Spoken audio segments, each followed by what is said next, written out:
Hello everyone! Gusto kong i-share sa inyo ang aming kalamansi sa loob ng bahay. So winter dito sa amin ngayon, so nasa loob siya para hindi siya mamatay. So ayan, ang dami niyang bulaklak. Tapos ito yung bunga niya. Sana matuloy lahat. Tapos may mga bago siyang mga suli.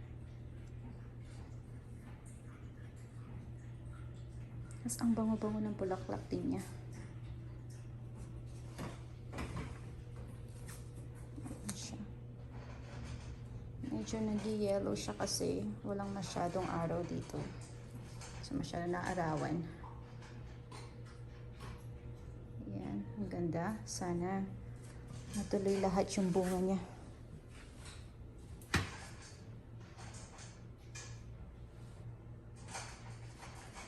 Ayan. Tapos yung mga bunga.